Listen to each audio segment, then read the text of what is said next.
India जहाँ रोज नए नए AI टूल्स बना रहा है, बड़ी बड़ी इंफ्रास्ट्रक्चर बना रहा है, अपने यूथ को रोजगार दे रहा है, अपने देश को बहुत तेजी से डेवलप कर रहा है, वहीं पर चाइना के लोग आज भी धर्म जाति के लिए, किसी भाषा को लेकर या फिर किसी पॉलिटिकल पार्टी के लिए एक दूसरे से लड़ कट रहे हैं। वहाँ के लोगों को डेवलपमेंट के नाम पर मिल रही है गंदी हवा, गंदा पानी, खराब इलाज, खराब एजुकेशन। अब तुम सब मेरे कहने का मतलब तो समझ ही गए होगे, हमारा देश बहुत ज्यादा डेवलप है और हम विश्व गुरु हैं। ये चीज बस नेताओं के भाषण और किसी न्यूज आर्टिकल तक ही सीमित है, लेकिन असल में सच्चाई क्या है वो तो तुम्हारे आंखों के सामने है। एक तरफ बाकी देश हैं जो अपने आप को डेवलपमेंट की ओर फुल स्पीड से धकेल रहे हैं, और एक हमारे यहाँ के लोग हैं जो किसी और के कहने पर एक दूसरे से भाषा के लिए, धर्म के लिए या फिर किसी पॉलिटिकल पार्टी के लिए एक दूसरे से लड़ते कटते रहते हैं, बिना ये सोचे अगर वो किसी दिन किसी मुसीबत में फंस जाते हैं तो जिन नेताओं के लिए वो हमेशा एक दूसरे से लड़ते रहते हैं वो उनको देखने तक नहीं आएंगे। अगर तुम्हारे साथ कुछ बुरा होता है तो ज्यादा से ज्यादा नेताजी की तरफ से तुमको 2-4 लाख रुपए का चेक दे दिया जाएगा, लेकिन आपके लिए मेंटली और फिजिकली वही लोग खड़े रहेंगे जो आपके आसपास रहते हैं। अब वो चाहे किसी और धर्म का हो या किसी और जात का हो, अब वो चाहे हिंदी बोले या तमिल बोले या तेलुगु बोले, यार जो चीज असल में कोई मुद्दा है भी नहीं, हम उसके लिए लड़ते रहते हैं। देश दिन पर दिन खत्म होते जा रहा है, हम बाकी देशों के मुकाबले में पिछड़े होते जा रहे हैं, लेकिन हमारे यहाँ के लोगों का मेन कंसर्न ये है कि बिहार का मनोज महाराष्ट्र में आकर हिंदी कैसे बोल रहा है। चलो भले मनोज बिहारी छोड़कर किसी तरह मराठी पर शिफ्ट हो भी जाए, लेकिन अगर मनोज कल को किसी और जगह पर कमाने जाता है तो वहाँ पर भी उसको उस जगह के भाषा के लिए डंडे किए जाएंगे। ये है भाई हमारा मेन मुद्दा। जो भी लोग या फिर जो भी राज्य ऐसे लैंग्वेज बार स्टार्ट किए हैं, मुझे एक बात बताओ, तुम लोग कभी गलती से भी स्कूल गए हो? अगर तुम लोग थोड़े बहुत भी सही स्कूल में जाकर पढ़ाई किए होते तो तुम्हें ये पता होता कि हमारा देश बहुत सारे रिलीजनों को मिलकर बना है, बहुत सारे भाषाओं को मिलकर बना है, बहुत सारे रंगों को मिलकर बना है, बहुत सारे राज्यों को मिलकर बना है। ये सारी चीजें जब समेटकर एक जगह पर आती है उसके बाद हमारा खूबसूरत देश भारत बनता है। अब जैसे इंद्रधनुष में 7 कलर होते हैं, अगर उसमें से एक कलर को बहुत ज्यादा बढ़ा दिया जाए या फिर उसमें से एक कलर को हटा दिया जाए, उसके बाद इंद्रधनुष का सही मायने में कोई महत्व नहीं बचेगा। सेम वही चीज हमारे देश के साथ भी लागू होती है। इन सारी नेगेटिव चीजों को बढ़ावा देने के पीछे होते हैं हमारे देश के प्यारे नेता लोग। भले नेताजी चुनाव लड़ने से पहले कितनी बार भी बोल दे कि वो जाति धर्म को इस बार चुनावी मुद्दा नहीं बनाएंगे, लेकिन ये बात तो उन्हें भी पता है कि अगर उस चीज को मुद्दा नहीं बनाएंगे तो उनको वोट देगा कौन। नेताजी का काम ही है जात धर्म करना, अगर वो ये नहीं करेंगे ना तो भूखों मर जाएंगे। आखिर क्या डिफरेंस है हम में और बाकी देशों में, चलो जानते हैं। बाहर के देशों में क्वालिटी एजुकेशन पर बहुत ज्यादा खर्चा किया जाता है। बाहर के देशों के गवर्नमेंट एजुकेशन पर भरपूर खर्चा करती है और एजुकेशन को पूरी तरह से फ्री करती है, लेकिन हमारे यहाँ पर एजुकेशन पर भी 18% का टैक्स लिया जाता है। क्वालिटी एजुकेशन का कोई नामो निशान नहीं है। प्राइवेट स्कूलों की फी इतनी हो चुकी है कि माँ बाप के पसीने छूट रहे हैं स्कूल के फी भरते भरते। और बात रही सरकारी स्कूल की, तो वहाँ के बच्चे तो सरकार का चलता फिरता एडवर्टाइजमेंट बोर्ड बन चुके हैं।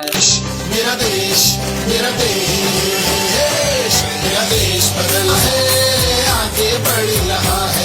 जितने लोगों की फोटो इस बैग पर छपी हुई है उनसे मैं कहना चाहता हूँ कि सर देखो, राजनीतिक करना आपका कर्तव्य है, मैं मानता हूँ, लेकिन खुद ही बताओ कि क्या इस तरह की राजनीति करना सही है? उधर चाइना जैसा देश अपने एजुकेशन पर GDP का 20% खर्चा करता है और हमारे यहाँ 7% का प्रॉमिस करके बस 4% किया जाता है। बाहर के देशों में रिसर्च और इनोवेशन पर फोकस किया जाता है, बच्चों को पूरी आजादी दी जाती है कि जो तुम्हारा मन करता है तुम वही करो। पर हमारे यहाँ के एक तो सिलेबस इतने पुराने हो चुके हैं ना, जिनका आज से कोई लेना देना है भी नहीं। भाई मुझे बताओ कि क्या करोगे ये जानकर कि 500 साल पहले किसने क्या किया था? हमें तो ये बताओ ना कि हमें कितनी काबिलियत है जो हम 500 साल बाद आगे क्या कर सकते हैं। ऊपर से हमारे देश में माँ बाप डिसाइड करेंगे कि आखिर उनका बच्चा क्या करेगा। बच्चे को म्यूजिशियन बनना है, उसको IIT में एडमिशन करवा दो, म्यूजिक में कुछ नहीं रखा। बच्चे को एथलीट बनना है, इसको नीट में एडमिशन करवा दो, खेल कूद में कुछ नहीं रखा। बच्चों के सारे सपने को अपने एक्सपेक्टेशन के नीचे दबा दो। देश की बड़ी परीक्षाओं में अपनी तैयारी का डंका बजाने वाला कोटा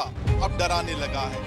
तमाम कोशिशों के बावजूद कोटा के स्टूडेंट पढ़ाई का प्रेशर झेलने में नाकाम साबित हो रहे हैं। The focus on a big news that we're tracking from Rajasthan. Kota claims another life. What we're given to know at this point is that final year MBBS student has died by suicide. बाहर के देशों में नियम कानून सबके लिए same है और बहुत ज्यादा स्ट्रिक्ट है, लेकिन इंडिया में अगर किसी नेता को या फिर किसी बिजनेसमैन को जेल हो भी जाती है किसी चीज के लिए, तो वहाँ उसको जेल में भी 5 स्टार ट्रीटमेंट दी जाती है, चाहे वो मसाज हो, महंगे कपड़े हो या फिर लड़कियाँ। हमारे यहाँ का लॉ एंड ऑर्डर पूरी तरह से खत्म हो चुका है। इंडिया एकमात्र ऐसी कंट्री है जहाँ रेप करने पर बेल मिल जाता है और कॉमेडी करने पर जेल हो जाता है। देश की हालत ये है जहाँ खाना गर्म मिल रहा है और बॉडी ठंडी मिल रही है, कूड़ेदान में बच्चा मिलता है और घर में कचड़ा। और उससे ज्यादा बुरी हालत है हमारे देश की पुलिस सिस्टम की। भारत में 45% लोग ऐसे हैं ना जो अपने ऊपर हुए अत्याचार के लिए भी पुलिस स्टेशन जाने से डरते हैं। लोगों का भरोसा पुलिस के ऊपर से पूरी तरह से पिट चुका है। बिना घूस लिए ना तो किसी का FIR लिया जाएगा, न किसी पीड़ित को न्याय मिलेगा। पुलिस वालों की सैलरी चाहे जितनी भी हो, लेकिन जब तक वो घूसखोरी के पैसे नहीं खा लेते उनका पेट नहीं भरता। आपने उससे ब्राइब ली है, वो मैं दिखाऊंगा, अभी रुक जाओ। यहाँ कोई भी मौका ना आएगा। कब से कह रही हूँ मैं अंग्रेजों ने भारत में पुलिस की स्थापना इसलिए की थी ताकि जब भी उनके खिलाफ कोई आवाज उठाए तो पुलिस उस आवाज को दबा दे। पुलिस को पूरी तरह से यह आजादी दिया गया था अंग्रेजों के द्वारा कि वो जितना चाहे लोगों को टॉर्चर कर सकते हैं, ताकि कोई भी भारतवासी किसी भी अंग्रेज के खिलाफ बगावत न कर सके। लेकिन अंग्रेजों के जाने के बाद भी इवन आज के समय में भी पुलिस की दबंगई खत्म नहीं हुई। पुलिस वाले ये मानने को तैयार ही नहीं है कि वो पब्लिक सर्वेंट है। क्या हो गया? क्या हो गया? क्या हो गया? क्या हो गया? क्या हो गया? क्या हो गया? बताओ तो सही, क्या बात होगी? क्या बात होगी? क्या बात होगी? मेरे तो साइलेंसर भी नहीं है सर, मैं तो नॉर्मल हूँ। और चलो। बाहर के देशों में पुलिस को बनाया गया था ताकि वो पब्लिक की हेल्प कर सके। चाहे आपके घर में मधुमक्खी छत्ते बना ले या फिर आपकी बिल्ली पेड़ पर जाकर अटक जाए, ऐसी छोटी से छोटी हेल्प के लिए भी पुलिस आपके पास पहुंच जाएगी। वहीं अगर हमारे देश में दरोगा जी को FIR करने भी बोल दो ना, तो या तो उनकी ईगो हर्ट हो जाती है या फिर उनको पैसे की दिक्कत हो जाती है।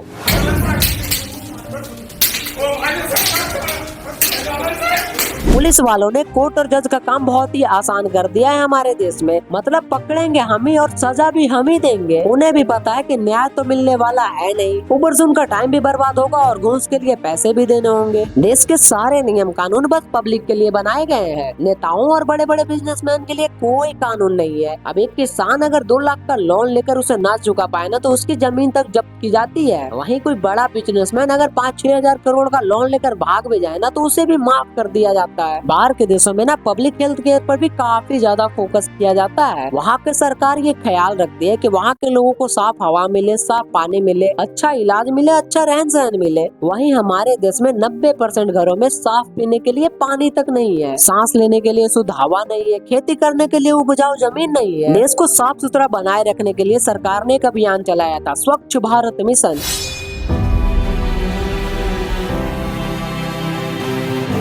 2 अक्टूबर को स्वच्छ भारत मिशन के 10 साल पूरे हो रहे हैं, जिसका बजट था 12,192 करोड़ रुपए। अब ये सारे पैसे कहाँ गए और हमारा देश कितना साफ हुआ, ये तो तुम जानो, मैं जानू या फिर नेताजी जाने। पूरी गलती सरकार की भी नहीं कह सकते, पब्लिक भी उतनी ही चूतिया है। इनमें सिविक सेंस नाम की कोई चीज बची ही नहीं है। ये साफ सफाई के लिए सरकार को गालियाँ देंगे, लेकिन खुद के घर का कचरा ये रोड पर फेंकेंगे। इनको सड़कें भी साफ चाहिए, लेकिन इनको हगना भी रोड पर ही है। इनको साफ सुथरी रेल चाहिए, लेकिन वहाँ जाकर भी ये तोड़फोड़ करेंगे या फिर चीजें चुरा कर घर ले आएंगे। इनको विकसित भारत चाहिए, लेकिन अपने दिमाग को जरा भी विकसित नहीं करना। इन्हें भगवान को खुश करना है, लेकिन इनके खुद के मन से पाप नहीं जा रहा। किसी के बारे में अच्छा नहीं सोचना, बस दिखावा के लिए रोज मंदिर चले जाओ। वीडियो बहुत ही ज्यादा लंबी हो रही थी, इसीलिए इस वीडियो का सेकेंड पार्ट भी जल्दी आएगा। और सेकेंड पार्ट को देखने के लिए इस वीडियो को लाइक कर दो, चैनल को सब्सक्राइब कर दो और इस वीडियो को ज्यादा से ज्यादा शेयर कर देना। बाकी कमेंट करो पार्ट 2।